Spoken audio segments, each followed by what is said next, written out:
Just get this up.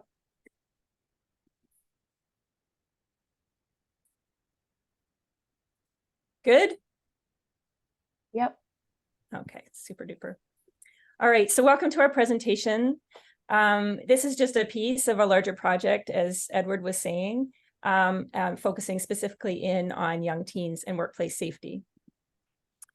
So in this paper, we look at young workers thinking about and also their experience of safety issues in relationship to their very first jobs. And specifically, we're looking at neoliberal individualism in their thoughts and solutions about workplace safety. We also aim to complicate an individualized approach to workplace safety by illustrating the relational agencies evident in workplace encounters. And we also note how attention to relationality can inform approaches to improving safety in early work.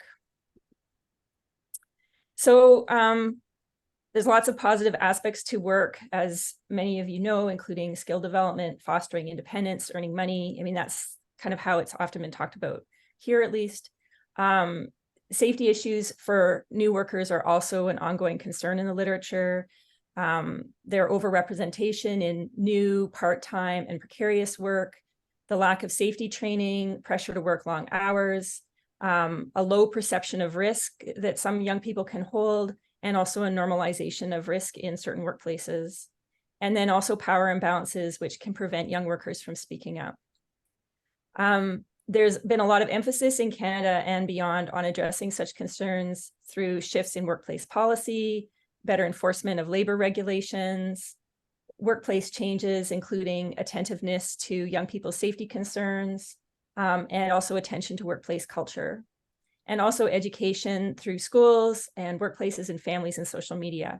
But as we're going to talk about, these things are not always effective.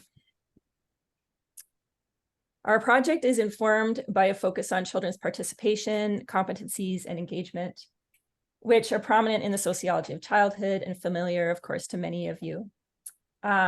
We are particularly focused on children's views on early work. As Wynas has noted, emphasis on children's participation has tended to focus on discursive participation, for example, through voice, but we also feel that it's important to recognize children's material participation through paid work. Our paper, thank you, Rebecca. Our paper is also informed by a relational lens. So in Canada, young people are embedded in numerous individualizing processes, especially through emphases on individualized autonomy, competition, and personalized success, alongside personalized blame. Individualism and autonomy are often associated with work and seen as goals of early work. We also see an emphasis on individualism within some safety management, for example, when there's a focus on top-down education that's directed at individuals. So rather than focusing on young workers as holding agential, individualized capacities and as moving towards autonomy through work, we draw on a relational lens. Young workers, like all workers, are embedded in ongoing peer, family, social, and other relations and interdependencies. And at work, they interact with the materials and tools of work, other workers, supervisors, and often customers, all within broader economic, discursive, and social policy networks. And together, these relations produce how young people do paid work, including how they manage and think about managing workplace safety.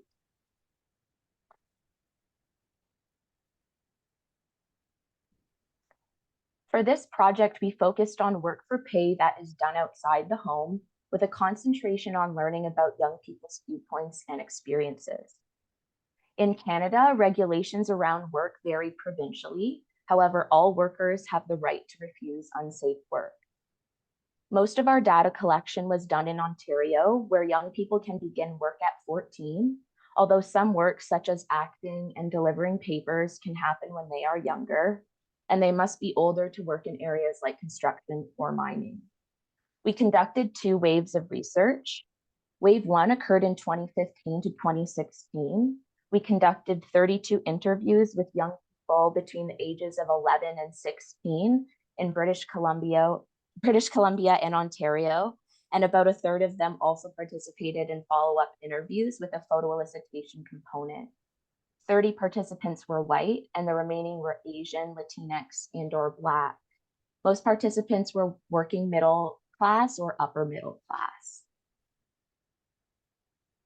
Wave 2 happened in 2018 to 2019. We conducted an additional 9 interviews in order to try to diversify our sample.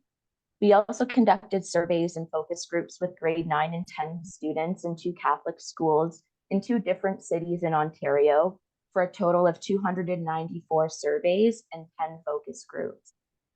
13 other participants were involved in 3 community-based focus groups. Overall, almost half our participants in Wave 2 were white, 17.5% were Middle Eastern and/or Arabic, and most of the remaining were Asian, Black, Latinx, Indigenous, or mixed. Most were from a working class or middle class background.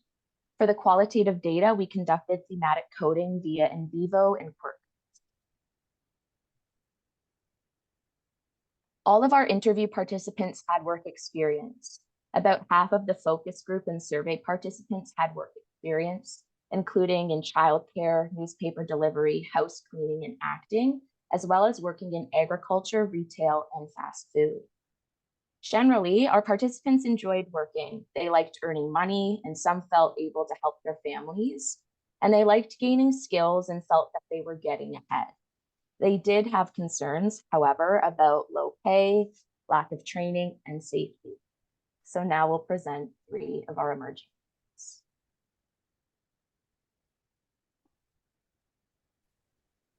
Okay, so first of all, we found that many, especially in the focus groups with a number of young people who had not yet worked, had a narrow scope of what they considered to be unsafe work, tending to focus on things like woodwork, factory work, printing, construction, and jobs with heavy machinery. In a focus group, Ilea explained, I've got my little quote here, I think stuff like construction or working in a factory isn't as smart, or like isn't something you should be working on as a young person. Like it's still good work, like it teaches you skills, but it's still very hazardous when it comes to that. Others suggested that young people should do jobs like dishwashing or working in fast food restaurants because those are easy and safe. But interestingly, it is in these kinds of jobs where teen workers are most likely to be injured. Those with more job experience were more likely to see the kinds of possible things that can occur in jobs like fast food, newspaper delivery, etc., including having heavy boxes fall on you, dealing with sexual harassment, and getting burned on the grill. However, it was still difficult for some young workers to recognize potential risks in their workplaces, even amongst those who were working. Various participants minimized workplace dangers, such as Gabriel, who had worked at a winery and explained how most of the other employees had cut themselves on glass at some point. However, when the interviewer asked if he had ever gotten any safety training, he said, no, there wasn't really anything that you had to be super careful of, like nothing fatal. Or several others problematically claimed that there were no potential safety issues at their fast food workplaces, or assumed that they were safe because their parents knew the employer. Newspaper delivery was one area that stood out as having unacknowledged risks, even though we heard about various risks when conducting the research. Our findings are especially concerning given that accidents rise when young workers feel that there's little chance of risk.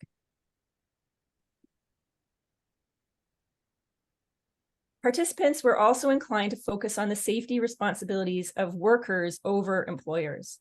As Lindsay explained, after noting that employers have some responsibility to new workers. On the other hand, the teenager knew what they were signing up for, and they should take responsibility for that. And if anything ever happens, it's partially their fault for putting themselves in a situation like that. Lindsay individualizes responsibility here and overlooks that some workers may not recognize dangers, may not feel able to speak up, or may not actually be heard when they do. Our participants also indicated very mixed experiences with training around workplace risk, rights and safety, and that acting on safety training was not straightforward. The required careers course in Ontario, which includes safety training, is usually completed in grade 10 when most students are 15 and after many young people have already worked. Some participants had training in school assemblies, school shop or cooking classes, at job centers, in life-saving or babysitting courses, from parents, and at work itself. For instance, Alexander had a full day of organized training for his seasonal work at a pumpkin patch festival, including, quote, our rights and regulations as workers under the Ontario Act, end quote. However, other participants had experienced none of these things. There were also workplaces where safety training was built into the onboarding process, for example, in fast food services, but safety was later compromised during rush times or when understaffed. Patrick was asked to keep working even after he had been burned, for instance, and we had several examples like Michelle's, where they were put into areas that they had not been trained in. As Michelle explained, like one time I had to stay and cover someone else's shift. So she was like, okay, so Michelle, you can go on sandwiches. And I was like, I don't know how to do sandwiches. She's like, well, you have to go on it. Such examples of cutting corners during busy times illustrate how new workers can be inculcated into a culture of risk, even in workplaces with good safety training. We also learned about participants' responses to potential and concrete safety issues through focus group discussions of scenarios and when participants shared their work experiences. In one scenario, Carlos, a young worker, had concerns about a meat slicer in the restaurant kitchen because it seemed to be broken, but his manager said that it was safe.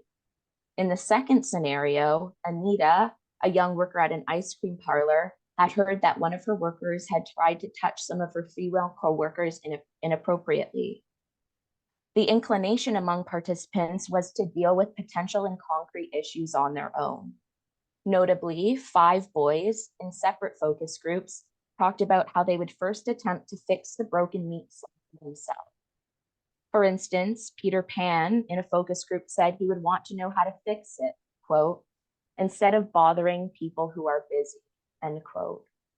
We also found it disturbing that some boys suggested that they would negotiate a kind of danger pay to work with the broken machine. Others suggested that they would quit, and only a few said that they would stay in the job but refuse unsafe work. Similarly, when we interviewed Lana, who worked at a restaurant, she explained how she dealt with a customer who was sexually harassing her. Lana said, there were 2 of them constantly watching like me, and he stayed the longest of the night, like watching me around. And then I went downstairs to go do laundry and he followed me and he tried to get into the back and ask for my number. She did not go for help, although eventually another server saw what was going on and told the customers to leave. Lana explained, I was definitely nervous, but I felt like I could handle it. There were some exceptions to these do-it-yourself tactics, however.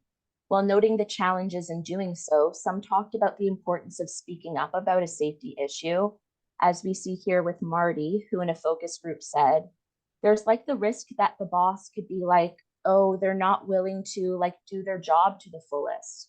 And then you could think that they would fire you for that. Others, both in the focus groups and interviews, talked about consulting with coworkers or with parents.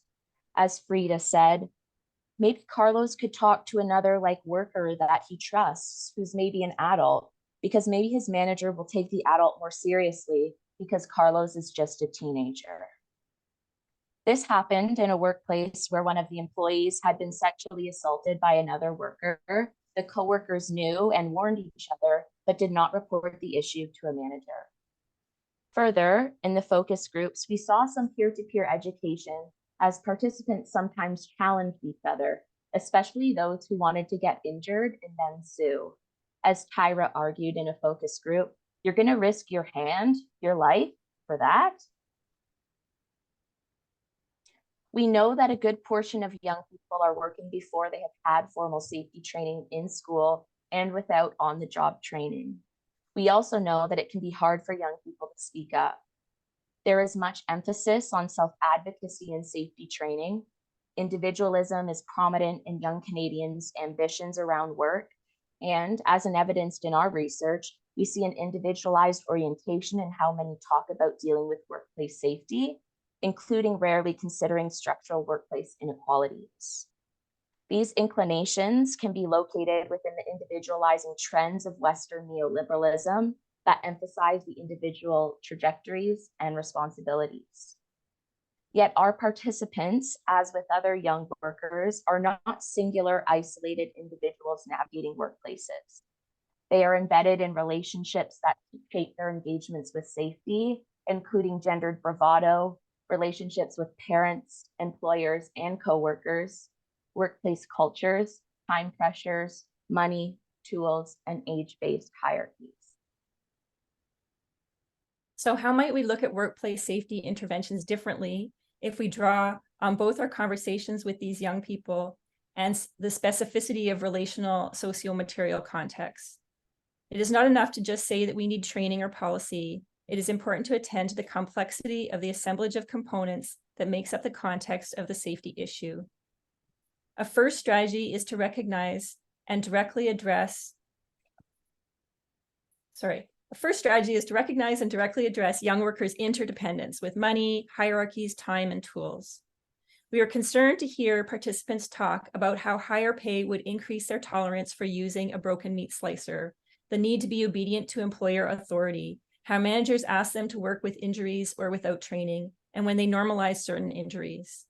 These examples point to how bald statements about the need for training or policy around the right to refuse unsafe work insufficiently attend to the assemblage of components that make up the complexity of addressing safety issues within workplace contexts. A second related strategy is to shift away from contained, overdue, individualized, and unidirectional education about workplace safety towards early, facilitated conversations. While many problematic ideas circulated in our focus groups, we also observed valuable education and guidance between participants, especially as those with work experience shared their knowledge. This pattern suggests a need for early, facilitated, problem-based conversations with and among young people about workplace safety, ideally facilitated by adults, with sort of young people talking about workplace safety, including around things like scenarios, because we found that to be really, really useful. And, you know, maybe even doing work around skits and stuff about how to address situations. These conversations can happen alongside adults about specific contextualized safety situations. Related to this point, we were really struck by how many young people, especially girls, wanted to have such conversations. A third strategy is to push back against the assumption that young workers should individually self-advocate by emphasizing how young people should not need to manage safety issues on their own. It is concerning that participants, especially the boys, were inclined to think that they needed to take care of safety issues by themselves. Possibilities such as consulting with coworkers and/or parents tended to come later in their discussions about workplace challenges, if at all.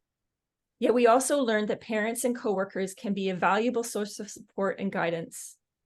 Supervisors and coworkers can problematically model risk tolerance, but they can also model a culture of safety where risk and harm are not normalized and can provide practical guidance and support, not only for the use of tools, but for decision-making about safety issues and speaking up about them. Finally, we recommend that educational initiatives addressing workplace safety focus on young people having and using supportive connections that they can turn to, and that more attention be paid to fostering positive shifts in workplace culture. So overall, we feel that a relational lens has allowed us to better understand the networks of things, people, places, and policies that young workers are embedded in. These networks form their experiences as young workers, including those around safety. And we should in turn attend to these networks in seeking to address workplace safety issues. That's it. Right.